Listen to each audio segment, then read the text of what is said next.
C Joseph Vijay எனும் நான் இந்த மறைமுகமா உங்களுக்கு தெரியாம போய் சந்திக்கிறதோ அப்படிலாம் நான் செய்ய மாட்டேன். இந்த விஜய் தப்பு பண்ண மாட்டான், தப்பு பண்ணவும் விட மாட்டான். This is a new beginning, a new era of a real secular social justice starts now.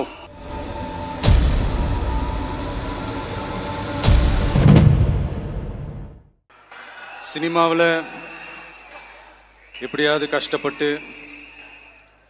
வெற்றி அடையணும்னு இருந்த ஒரு சாதாரண அசிஸ்டன்ட் டைரக்டருக்கு பிறந்த ஒரு பிள்ளையா எனக்கும் வாழ்க்கையில் வறுமைனா என்னன்னு எனக்கு நல்லாவே தெரியும், பசினா என்னன்னு எனக்கு நல்லாவே தெரியும். நான் ஒன்றும் பெரிய மன்னர் பரம்பரையிலிருந்துலாம் வந்துடல. உங்களை மாதிரி தான், உங்களில் ஒருத்த மாதிரி தான், உங்க குடும்பத்தில் ஒருத்த மாதிரி தான், உங்க புள்ள மாதிரி தான், உங்க மகன் மாதிரி தான், உங்க அண்ணன் மாதிரி தான், உங்க தம்பி மாதிரி தான்.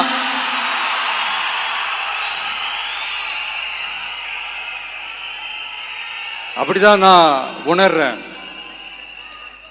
நீங்களும் என்ன அப்படி நினைச்சதுனால தான் சினிமாவில் எனக்கு ஒரு மிகப்பெரிய ஒரு இடத்த ஒன்று கொடுத்தீங்க. இப்போ அதையெல்லாம் விட்டுட்டு உங்களுக்காக நன்றி கடன் செலுத்துறதுக்காக அரசியலுக்கு வந்த உங்க விஜய, இந்த விஜய, நீ வா விஜய், நாங்களா இருக்கோம், பாத்துக்கிறோம். விஜய் தம்பி நீ வா, நாங்க இருக்கோம். விஜி தம்பி நீ வா, நாங்க இருக்கோம். அண்ணா நீ வாடா, நாங்களா இருக்கோம். நண்பா நீ வா நண்பா, நாங்களா இருக்கோம் சொல்லி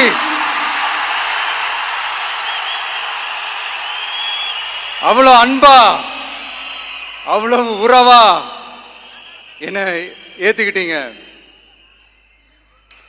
இந்த நேரத்தில் இதை நான் சொல்லணும்.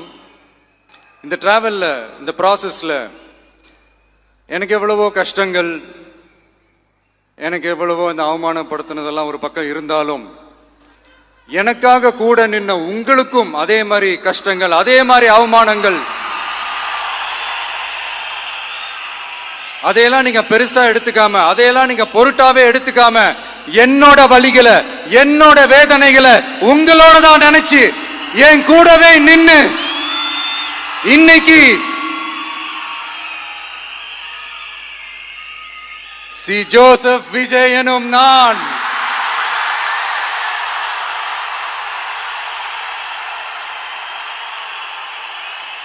அத உண்மையாக்கி இருக்கிறீங்க. உண்மையிலே எனக்கு என்ன சொல்றதுன்னு எனக்கு தெரியல. என்னுடைய உறவுகளே, என்னுடைய சொந்தங்களே, நான் ஒன்றும் தேவ தூதன்லாம் கிடையாது. நானும் ஒரு இயல்பான ஒரு வாழ்க்கை வாழ்ற ஒரு சாதாரணமான மனுஷன்தான். நான் முன்னாடியே சொன்ன மாதிரி அது செய்வேன் இது செய்வேன்னு பொய்யான வாக்குறுதிகள்லாம் கொடுத்தவங்கள நான் ஏமாத்த மாட்டேன். எது சாத்தியமோ அது மட்டும்தான் நான் செய்வேன். இம்மிடியட்டா உங்க மனசுல ஒரு கேள்வி ஒண்ணு வரலாம், அப்ப சாத்தியம் இல்லாததை செய்ய மாட்டாங்களா, செய்ய முடியாதா அப்படின்ற ஒரு கேள்வி ஒண்ணு வரலாம். இத்தனை கோடி மக்கள் என் கூட இருக்கும் போது எது வந்தாலும் பார்த்துக்கலாம், என்ன வந்தாலும் பார்த்துக்கலாம் அப்படின்ற அந்த கான்பிடன்ஸ் என் மனசுல இருக்கு. இன்னொரு விஷயமும் நான் இங்க சொல்லணும். இன்னைக்கு நம்ம தமிழ்நாடு கவர்மெண்ட் இருக்கிற அந்த நிலைமையை பத்தி நான் உங்ககிட்ட நான் சொல்லணும். கிட்டத்தட்ட 10 லட்சம் கோடிக்கு மேல கடன் வாங்கி வச்சுட்டு போயிருக்கிற இன்னைக்கு அந்த தமிழ்நாடு அரசு இருக்கிறப்போ, கஜானாவை சுத்தமா தொடச்சி வலிச்சு வச்சுட்டு போயிருக்கிறப்போ, தூக்க முடியாத சுமையை ஏத்தி வச்சுட்டு போயிருக்கிறப்போ,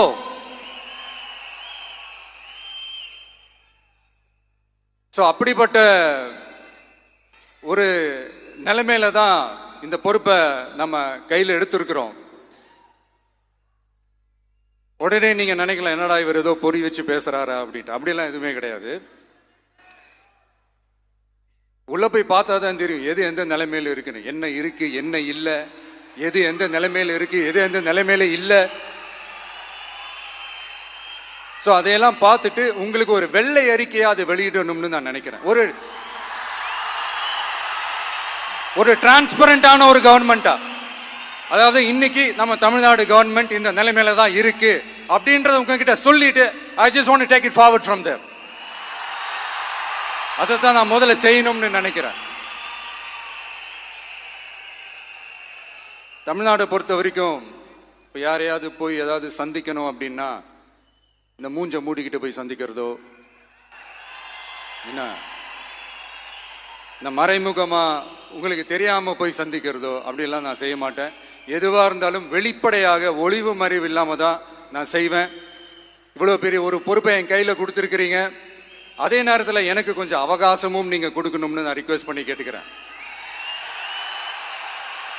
நான் சொன்னதையெல்லாம் படிப்படியா நிறைவேற்ற நான் ட்ரை பண்ணுவேன், நிறைவேற்றுவேன். அதே நேரத்தில் எனக்கு கொஞ்சம் அவகாசம் கொடுத்தீங்கன்னா எனக்கு கொஞ்சம் உதவியாகவும் ஒத்துழைப்பாகவும் இருக்கும். இது உங்களுடைய ஆட்சி. பெண்கள் பாதுகாப்பை ரொம்ப ஸ்ட்ரிக்டா வச்சிருப்பேன். போதைப் பொருள் கலாச்சாரம் அதை கண்ட்ரோல் பண்றதுக்கு என்னென்ன ஸ்டெப்ஸ் எடுக்கணும், என்னென்ன முயற்சிகள் எடுக்கணும், இன்னிலிருந்து அதை நான் எடுப்பேன். நம்ம பசங்களை அதுல இருந்து காப்பாற்ற வேண்டியது நம்ம அரசனுடைய பொறுப்பு. அதே மாதிரி சட்டம் ஒழுங்கு எல்லாருக்குமான பாதுகாப்பை நான் உறுதிப்படுத்துவேன். என்ன அவமானப்படுத்துறவங்களாகவே இருந்தாலும், என்ன கஷ்டப்படுத்துறவங்களாகவே இருந்தாலும் அவங்களும் என் மக்கள் தானே. நண்பர்களாக இருந்தாலும் எதிரிகளாக இருந்தாலும் 8 கோடி மக்களும் என் மக்கள் தானே.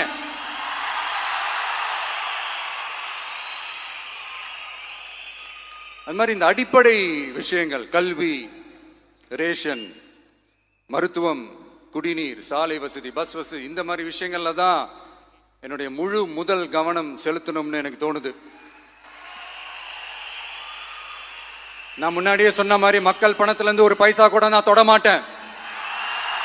எனக்கு அது அவசியமும் இல்லை. அது உங்களுக்கு நல்லாவே தெரியும். இந்த விஜய் தப்பு பண்ண மாட்டான், தப்பு பண்ணவும் விட மாட்டான்.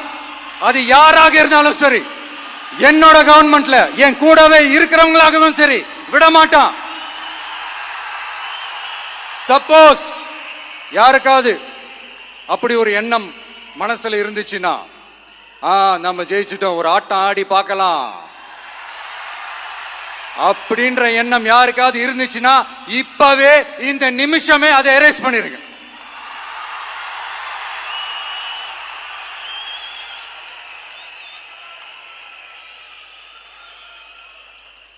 இங்க ஒரே சென்டர் தான், என் தலைமையில் உண்டான சென்டர். இந்த பக்கம் ஒரு சென்டர், இந்த பக்கம் ஒரு பவர் சென்டர், அங்க ஒரு பவர் சென்டர், அதெல்லாம் கிடையவே கிடையாது. இப்பவே சொல்லிடுறேன். பெண்கள், இளைஞர்கள், விவசாயிகள், அரசு ஊழியர்கள், ஆசிரியர்கள், உழைக்கிற மக்கள், மீனவர்கள் எல்லாருமே நம்ம டிவிக்கு அரசுல நல்லா இருப்போம், நல்லா இருப்போம், நல்லா இருப்போம். பிறப்புக்கும் எல்லா உயிர்க்கும் அப்படின்றத நம்ம சமரசம் இல்லாத அடிப்படை கோட்பாடு. சிறுபான்மை சகோதரர்களே, உங்களுக்காக நம்ம டிவிக்கு அரசு கூடவே நிற்கும். உங்களுக்கு அதுல எந்த விதமான சந்தேகமும் வேணாம். இந்து, முஸ்லிம், கிறிஸ்தவர்களுக்கான முகம்தான் இந்த விஜயனுடைய முகம். அதுல 100% நீங்க இந்த விஜயை நம்பலாம்.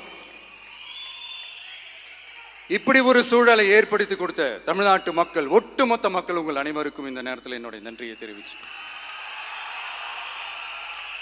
இன்னொருத்தவங்களுக்கு முக்கியமா நான் நன்றி சொல்லணும். அது இந்த விஜய் மாமாவோட குட்டி நண்பா, நண்பி.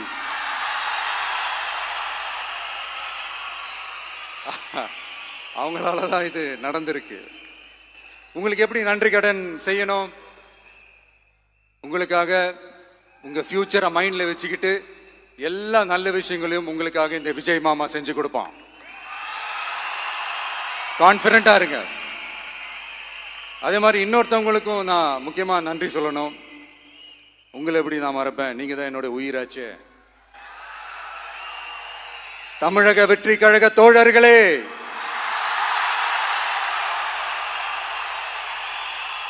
உண்மையில சொல்லனா நீங்க இல்லைன்னா எதுவுமே இல்லை. என்னோட கழக தோழர்களுக்கும் கழக நிர்வாகிகளுக்கும் வாக்கு சாவடி முகவர்களுக்கும் மை டியர் வர்ச்சுவல் வாரியர்ஸ் உங்கள் அனைவருக்கும் கோடான கோடி நன்றிகள். வாங்க எல்லாருமா சேர்ந்து ஒரு ஃப்ரெஷ் கவர்னன்ஸ், ஒரு நியூ கவர்னன்ஸ் ஒன்று கொடுப்போம். This is a new beginning.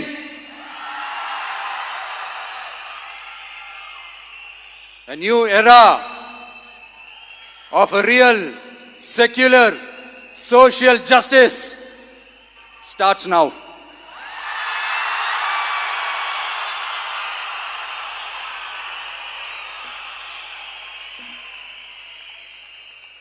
மக்கள் நலன்களை மட்டுமே லட்சியமாக கொண்ட நமது அரசுக்கு பக்கபலமாக நின்று ஆதரவை வழங்கியுள்ள காங்கிரஸ் பேரியக்கத்தின் தலைவர் மதிப்புக்குரிய திரு மல்லிகார்ஜுன் கார்கே அவர்களே,